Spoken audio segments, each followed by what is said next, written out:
Focus, méthode. Comment déterminer graphiquement la période et la fréquence d'un signal? Dans cet exercice, on étudie l'enregistrement du signal sonore émis par une flûte. Une partie de cet enregistrement est représentée sur le graphique donné dans l'énoncé. Pour résoudre la question 2, il faut déterminer graphiquement la période du signal et en déduire sa fréquence.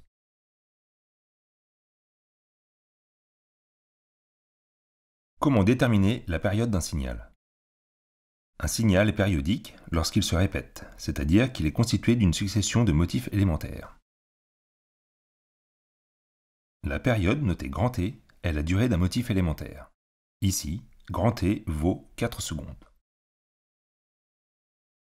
Dans notre exercice, pour déterminer la période du signal étudié, il faut tout d'abord identifier son motif élémentaire. Choisissons un point sur la courbe facilement repérable, par exemple l'intersection du signal avec l'axe des ordonnées. On cherche alors le point suivant où la courbe se reproduit à l'identique. La portion de courbe comprise entre ces deux points ainsi repérés correspond à un motif élémentaire. La durée de ce motif correspond donc à une période. Nous venons de déterminer graphiquement la période du signal. Calculons maintenant sa fréquence.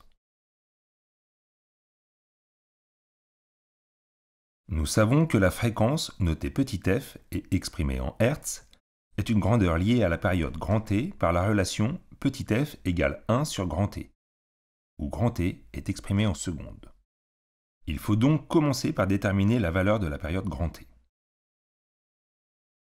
La valeur de la période se détermine sur le graphique en cherchant la durée du motif élémentaire.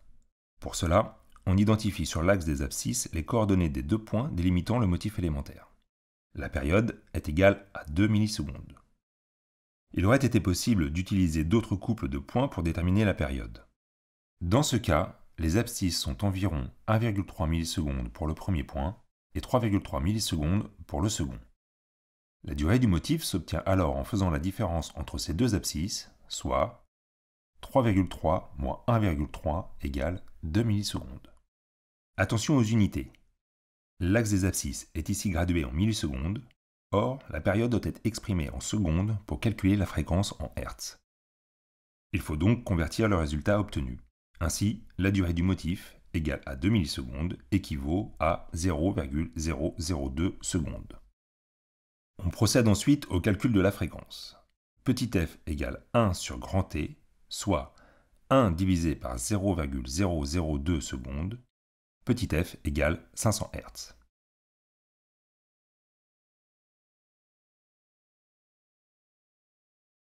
En résumé, pour déterminer la fréquence d'un signal à partir de sa représentation graphique, il faut repérer le motif élémentaire, déterminer graphiquement la période grand T en faisant attention aux unités, utiliser la relation petit f égale 1 sur grand T pour calculer la fréquence en Hertz.